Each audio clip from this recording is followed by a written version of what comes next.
I'm your fan and I've watched many of your videos. Sometimes I read in the social media some information along with your photo, but I'm sure you have not said it. Can you please guide us how to verify whether the posts circulating in the social media is from you or not from you, whether it is true or whether it is fake? Suhail Sheikh from London had asked that he has seen many of my videos, he is my fan, and sometimes he comes across certain posts which he knows that I have not said it. So he wants me to know, how do you identify whether the post that is there in the social media, is it from me or not? And let me tell you, there are thousands of posts in the social media which I have not created those posts. Yet, those posts may have my name by Dr. Zakir Naik, or may also have my photo, very good photo taken from my website, taken from my Facebook, high quality image. They put my photo, they put a message, but that message is not from me. When I scanned these messages, on an average, if I make a rough estimate, out of the thousands of posts that are available in the social media, which is not from me. First, how do you come to know whether it's originally from me or not? Number one, don't just go on the name. Anyone can write Zakir Naik. Don't go on the photo. There are hundreds of my photos available in the social media of high quality, very good photographs. Anyone can go on my website, copy it, can go on the Facebook, copy it. We have got no copyrights and use it. So photograph or name is not the criteria to know whether it's officially from me or not. One of the ways is you can go to my website. The name of my website is zakirnaik.com. So if you go to my website zakirnaik.com, and there are what sections on Peace TV, on social media, on Facebook, and you go there, many of the posts which I put on the social media is also there on my Facebook. Sorry, on my website. So if you go on my website, and if you see it is there, you can be sure it is a post that I have made. It is coming from me. Or you can go on my Facebook. Now, when you go on my Facebook, if you type Zakir Naik, there are more than 1,000 pages by the name of Zakir Naik or close to it. One day I thought there will be 10, 20, maybe 50, maybe 100, and I started counting. That was a few years back. I think maybe 8, 9 years back, when my following was much lesser. And I counted. I reached 1,000, and then I stopped.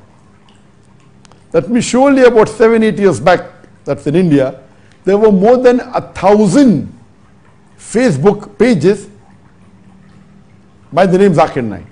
Zakir Naik, Dr. Zakir Naik, Zakir Naik fan page, Zakir Naik so and so, Zakir Naik that, so on and so forth. So to know which is my official Facebook page, it should have a blue tick.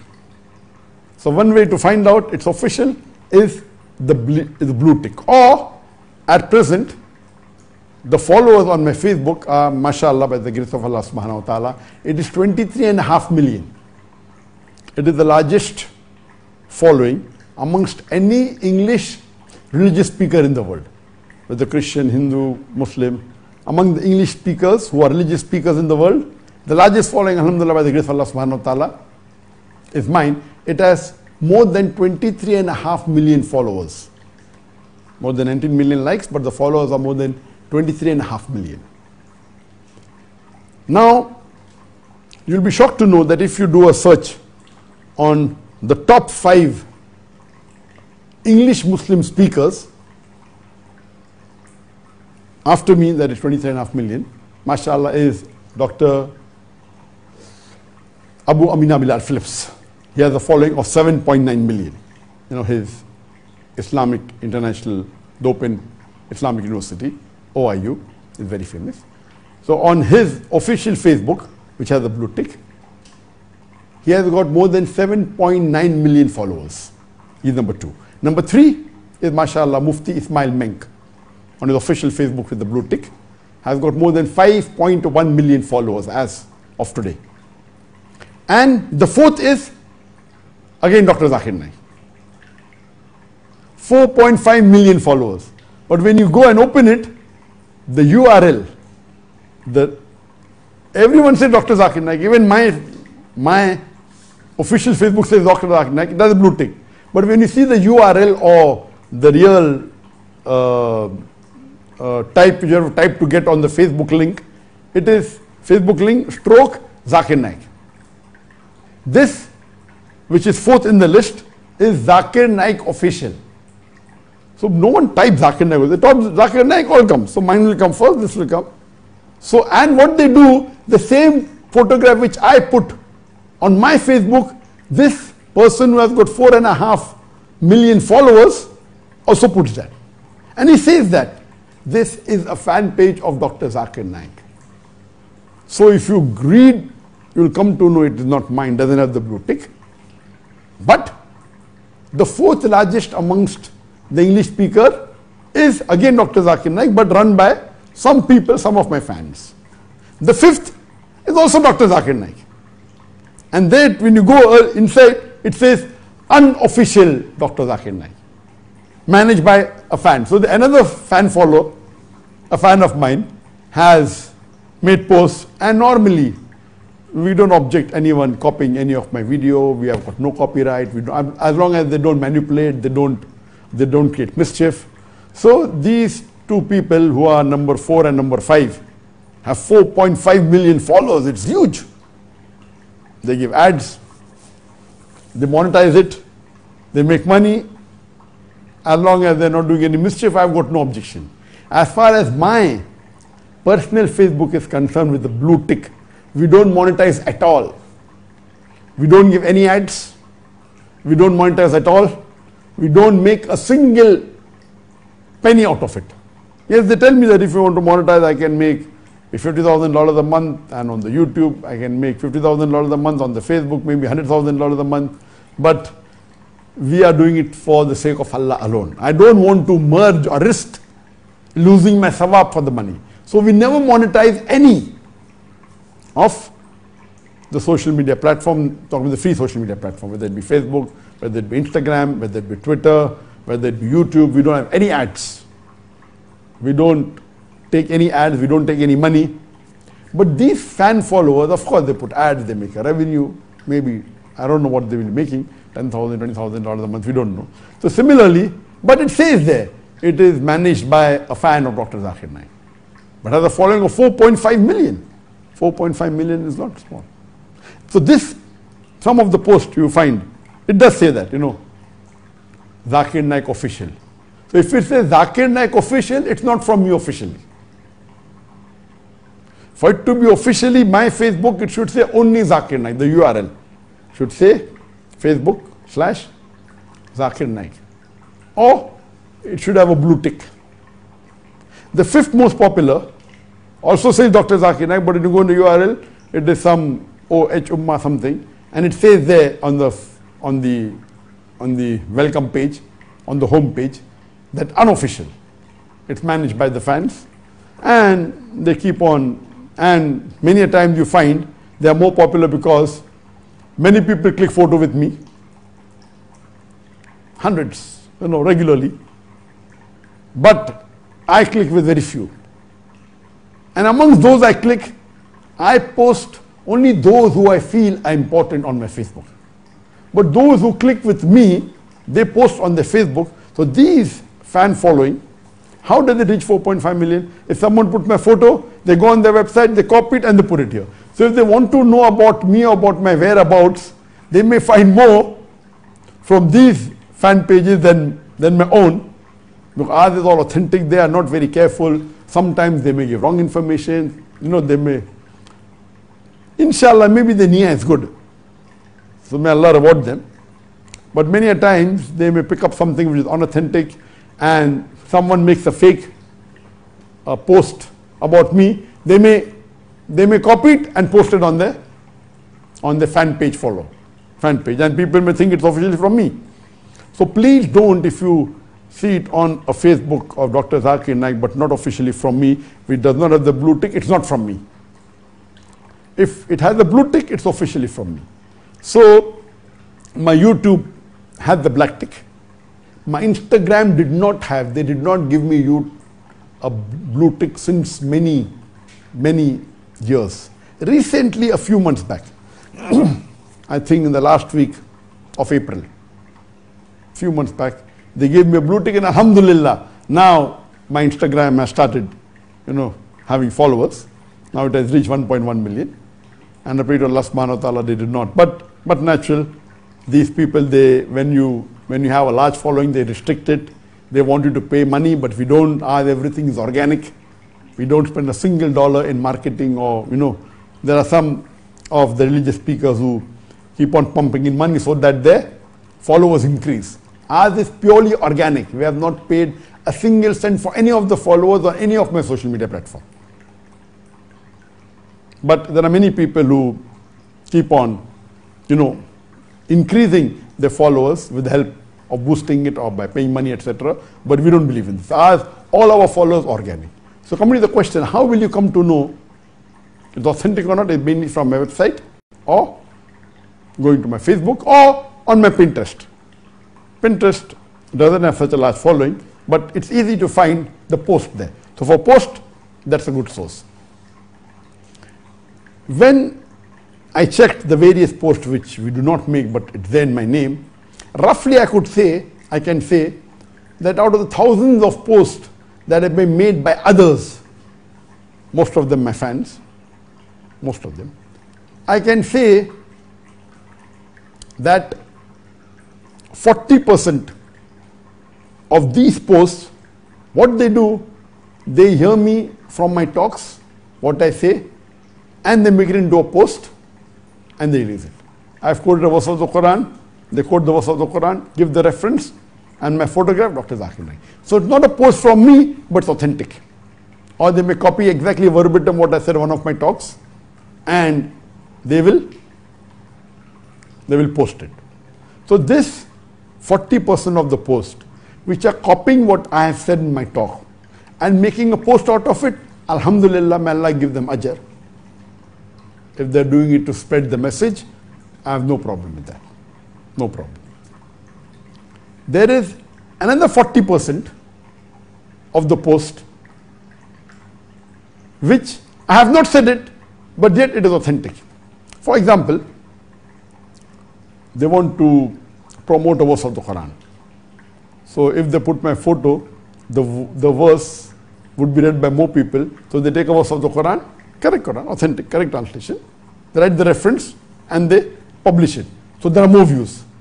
So this 40%, these posts authentic, but it's not said by me. They may take a hadith from Bukhari and give the reference, Sahih hadith. So 40% of these posts actually what I said but not published by us, it's correct. Another 40% which I have not said, but every verse of the Quran is authentic. All the hadith of Bukhari are correct, or Muslim. So 40% of the posts which I have not said, but it is from the Quran, or it is authentic hadith, or something about Islam which is correct, but I have not said it. The remaining 20% of the post, it is not from us, but the information in it is incorrect. So on average, those posts which are not made by us, 80% are correct. 40% what I have actually said, and I agree with it. 40% which I have not said, but they are from the correct source, from the Quran or from the Sahih Hadith, or the information of Islam is authentic.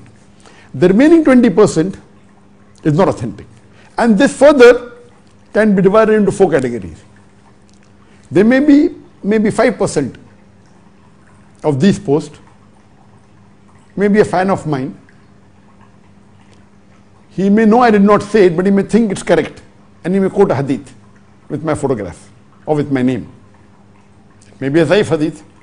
He may not be aware that all the hadith of Abu Dawud are not Sahih. So his niyyah may be good. So if his niyyah is good, his intention is good, and if he's making a mistake, may Allah forgive him and may Allah reward him. So 5% of them may be to have more views of that hadith, may quote a Zaif hadith and put my name. It has the views, but the hadith is daif.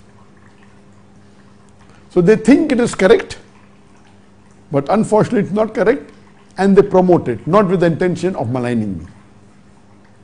There's another 5% from this 20%, 1/4 of that.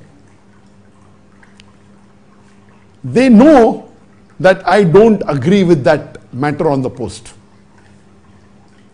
but they want to promote their ideology or their view of Islam or their understanding of Islam. So they may quote something which is bidat in that post with my name or with my photo, so that more people accept it, knowing very well that I disagree with it. This is wrong. This is totally wrong. They know I don't agree with that view, but because they know that if they say it, more people will watch, so they take my photograph or they use my name, they put the information which may be wrong, which may be a bidat, which may be not my view, but so that more people watch it or view it or like it. The remaining 10%, or 20% is not correct, I have told about first 5%, second 5%. The remaining 5% may be those groups of Muslim which are deviated and want to malign me, so they give some information which is not authentic purposely to malign my name. Let me say something. And the last 5% are made by non-Muslims. They make posts with my photograph to malign me, and some of the posts have become very viral. And one such post is with my photograph, with my name down, saying that a Muslim is allowed to have sex with his slave girl. And if he does not have a slave girl and his wife is not available, he can fulfill his lust with a goat or sheep. Dr. Zakir Naik. Anyone who has heard my lectures will know it's a fabrication. So this post, I believe, has been made by the non-Muslims. Most of the non-Muslims who watch my videos, alhamdulillah, are my fans, but there are some political groups, from India and from other parts of the world, politicians. My main problem with the non-Muslims are the politicians. Otherwise, the general non-Muslims, majority who watch my videos or watch my lectures live, majority, you could say more than 75%, they are my fans, and some may be neutral. But these politically motivated people, whether it be from UK, whether it be from India, whether it be from Malaysia, for the political gain, for the vote bank, they may create a fitna that, like how in India, the Prime Minister Narendra Modi, I'm a terrorist to his vote bank, I'm giving hate speeches, I'm doing money laundering. And I said that in my earlier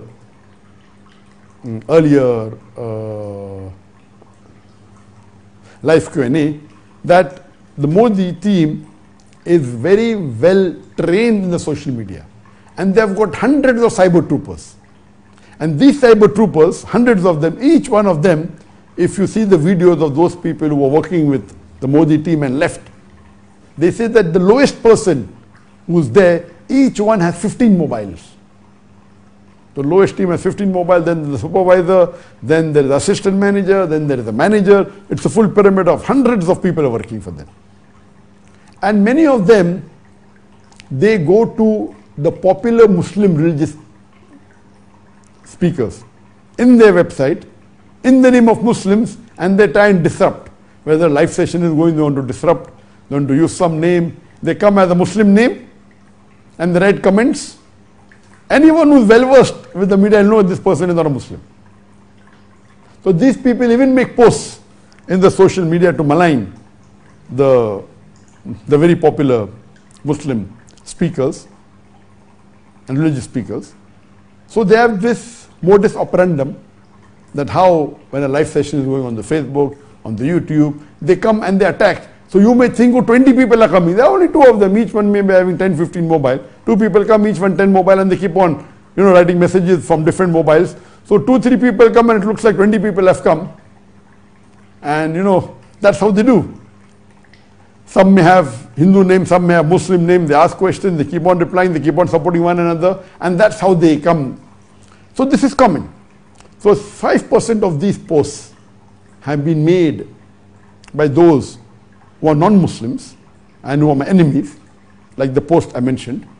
And there's one post that came with my photograph, very good quality photograph. Prophet says that the women are 90% to blame for the rape. Means the women, when they are raped, 90% is their fault. And it continues and says all rubbish. And then says that in Islam, the man is made to, the woman is made to satisfy the sexual urges of the man. And if a woman, if she satisfies the husband, she's serving Allah. So all these, posts in the name of Prophet Muhammad and the hadith, anyone who's a Muslim will know that nowhere did the Prophet say that 90% of the rape cases are because of the blame on the woman. So they say many things in the name of Islam. So the way they say it, you can come to know this is made by non-Muslim. Because the Muslim will never write such things in the name of the Prophet. So this, in short, was just a brief that when you find any post in any person's name, the social media, if you are not savvy with the social media, when you search on the Google, you should know the statistics. How do you come to know whether it's authentic or not? When you're doing research, how do you come to know? On the Wikipedia, everything on the Wikipedia is not true. According to statistics, 2/3 of what is said on the Wikipedia is true. Or Wikipedia is an open encyclopedia, anyone can write. There is no way of verification. They give their views of verification and references, but there's no one person checking whether it's right or wrong. So anyone can contribute. So the rough estimate is 2/3 of what is said on the Wikipedia is correct. So how do you find out what is right, what is wrong? So when you go on the social media and you search and ask Sheikh Google something, if you're not well versed in how to identify, you may get lost or you may be misinformed. You may start believing that this person who's actually good has said rubbish. Or you may believe that the person is nonsense and he said some good things. So like imagine, I'm trying to find out that does MOHD mean dog with a big mouth? And the pop-in comes, Dr. Zakir Naik says. I never said it. So a person who doesn't know this will start believing. He may be my fan. Because he's not well versed. So more than 95% who Google and try and find out, did Dr. Zakir Naik say that Muhammad MOHD means a dog with a big mouth, and they'll believe in it. Unless this video now of mine becomes famous and it pops up again, and if the title is saying Muhammad does not mean a dog with a big mouth, then people will, okay, they see my face, I'm giving the answer, but it's difficult. So that's the reason you cannot blindly believe in what you see on the social media. It's a great bane. There are a lot of advantages, but you should know how to utilize it. Otherwise, you can get misled by it. So this was in short regarding how to find out whether the post is authentic or not, and what is the percentage. But I pray to Allah subhanahu wa ta'ala, those people who are doing it to spread the deen, see to it that when you want to spread, don't use wrong means for the right goal. When your goal is correct, even the means should be correct. You cannot use wrong means to achieve a correct goal. So it is wrong to use wrong means to achieve a correct goal. And I pray to Allah subhanahu wa ta'ala that may Allah reward all the Muslims who are trying to spread His message and spread the deen.